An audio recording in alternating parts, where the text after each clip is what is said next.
নারায়ণগঞ্জের সিদ্ধিরগঞ্জে র্যাব, জেলা প্রশাসন ও কাস্টম এক্সাইজ অ্যান্ড ভ্যাট নরসিংদীর যৌথ অভিযানে রয়্যাল টোবাকো কোম্পানির মালিককে ভ্যাট ট্যাক্স ফাঁকির অভিযোগে ২ লাখ টাকা জরিমানা ও ১ মাসের বিনাশ্রম কারাদণ্ড দিয়েছে ভ্রাম্যমাণ আদালত।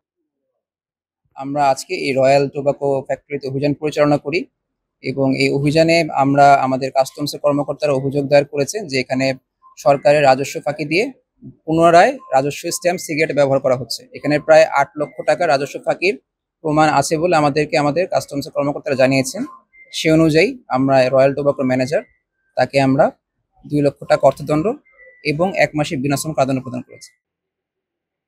সোমবার রাতে কোম্পানির গোদনাইল এলাকায় এ অভিযান চালানো হয়। অভিযানে রয়্যাল টোবাকো লিমিটেড বিপুল পরিমাণে সিগারেটের শলাকা ও ভ্যাট ট্যাক্স স্ট্যাম্প জব্দ করা হয়েছে। অভিযান পরিচালনা করেন জেলা প্রশাসনের নির্বাহী ম্যাজিস্ট্রেট খন্দকার সুমিত রাজা। র্যাব ১১ সিওসারের নির্দেশ মোতাবেক দুর্নীতির বিরুদ্ধে আমরা আমাদের অভিযান চলমান রয়েছে এবং আমরা জানতে পারি যে এখানে ব্যান্ড রুল নকল করে একটা একই ব্যবহৃত ব্যান্ড রুল এলাকা থেকে নিয়ে এসে আবার ব্যবহার করতেছে। আমাদের কাছে এই ধরনের খবর ছিল এবং তারই পরিপ্রেক্ষিতে আমরা কয়েকদিন মনিটরিং করি। আমরা গোয়েন্দা নজরদারি বাড়ানোর ফলে আমাদের কাছে প্রতিমান হয় যে তারা এখানে একই ব্যান্ড রুল বারবার ব্যবহার করতেছে।